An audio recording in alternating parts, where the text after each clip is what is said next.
Hello friends, I hope you're all fine guys. Guys, in today's video, we're gonna know about how tiny changes makes big difference in our lives. So, don't waste any time. Let's go and watch it till the end.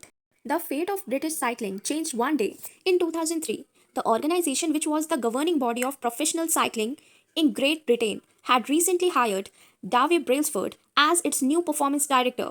At the time, professional cyclists in Great Britain had endured nearly 100 years of mediocrity. Since 1908, British riders had won just a single gold medal at the Olympic Games, and they had fared even worse in cycling's biggest race, the Tour de France. In 110 years, no British cyclist had ever won the event. In fact, the performance of British riders had been so underwhelming that one of the top bike manufacturers in Europe refused to sell bikes to the team because they were afraid that it would hurt sales if other professionals saw the Brits using their gear.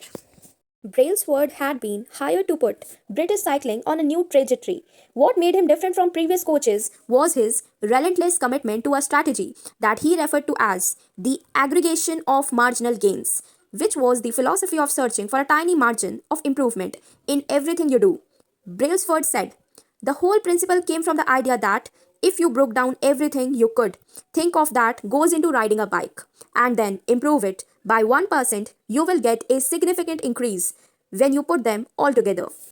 Brailsford and his coaches began by making small adjustments you might expect from a professional cycling team. They redesigned the bike seats to make them more comfortable and rubbed alcohol on the tires for a better grip. They asked riders to wear electrically heated overshorts to maintain ideal muscle temperature while riding and used biofeedback sensors to monitor how each athlete responded to a particular workout. The team tested various fabrics in a wind tunnel and had their outdoor riders switch to indoor racing suits, which proved to be lighter and more aerodynamic. But they didn't stop there. Brailsford and his team continued to find 1% improvements in overlooked and unexpected areas. They tested different types of massage gels to see which one led to the fastest muscle recovery. They hired a surgeon to teach each rider the best way to wash their hands to reduce the chances of a catching cold.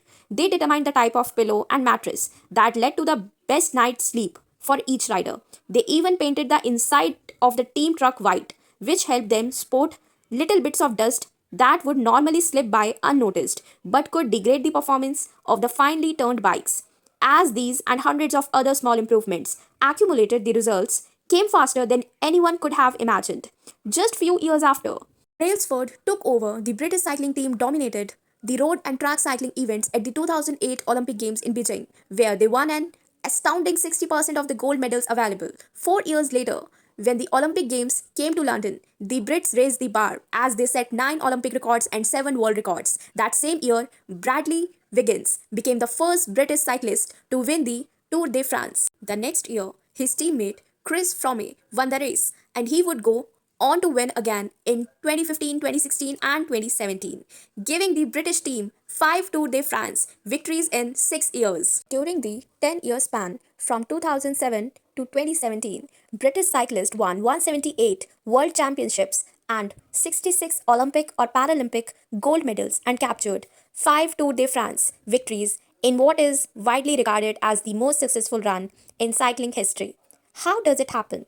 How does a team of previously ordinary athletes transform into world champions with tiny changes that at first glance would seem to make a modest difference at best? Why do small improvements accumulate into such remarkable results? And how can you replicate this approach in your own life? Why small habits make a big difference? It is so easy to overestimate the importance of one defining moment and underestimate the value of making small improvements on a daily basis. Too often, we convince ourselves that massive success requires massive action, whether it is losing weight, building a business, writing a book, winning a championship, or achieving any other goal. We put pressure on ourselves to make some earth shattering improvement that everyone will talk about. Meanwhile, improving by 1% isn't particularly notable. Sometimes it isn't even noticeable, but it can be far more meaningful, especially in the long run. The difference is tiny improvement can make over time is astounding. Here's how the math works out.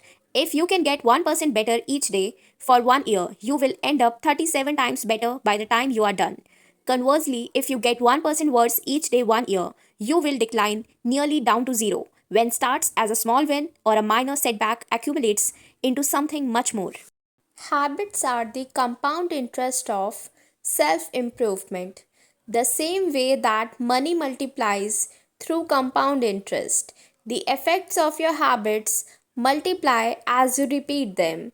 They seem to make little difference on any given day, and yet the impact that deliver over the months and years can be enormous. It is only when looking back 2, 5, or perhaps 10 years later that the value of good habits and the cost of bad ones becomes strikingly apparent. This can be a difficult concept of appreciate in daily life. We often dismiss small changes because they don't seem to matter very much in the moment. If you save a little money now, you are still not a millionaire. If you go to the gym 3 days in a row, you are still out of shape. If you study Mandarin for an hour tonight, you still haven't learned the language. We make a few changes, but the results never seem to come quickly. So we slide back into our previous routines. Unfortunately, the slow pace of transformation also makes it easy to let a bad habit slide. If you eat an unhealthy meal today, the scale doesn't move much. If you work late tonight and ignore your family, they will forgive you. If you procrastinate and put your project off until tomorrow, there will usually be time to finish it later.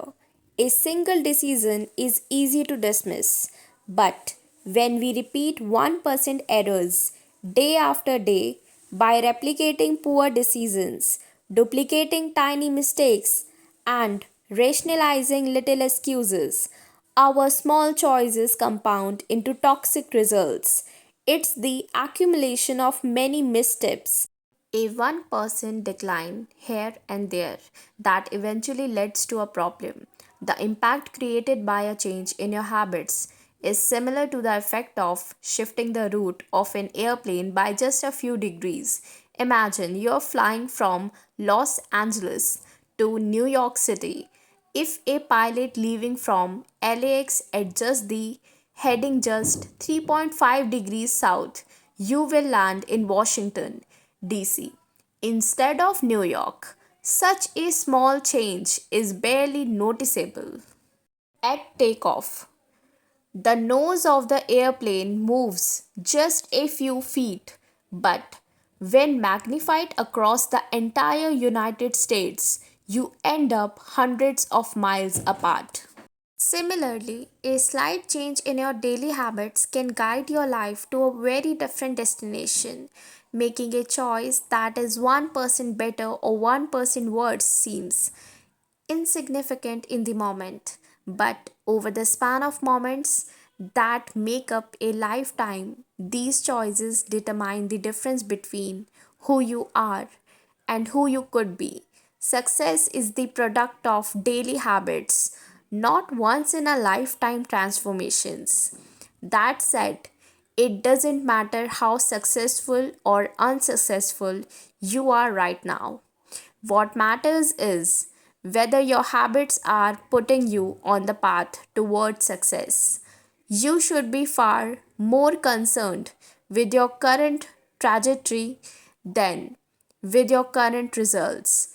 If you are a millionaire but you spend more than you earn each month, then you are on a bad trajectory.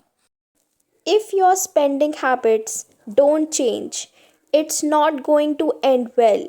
Conversely, if you are broke but you save a little bit every month, then you are on the right path toward financial freedom. Even if you are moving slower than you had like. Your outcomes are a lagging measure of your habits. Your net worth is a lagging measure of your financial habits. Your weight is a lagging measure of your eating habits. Your knowledge is a lagging measure of your learning habits.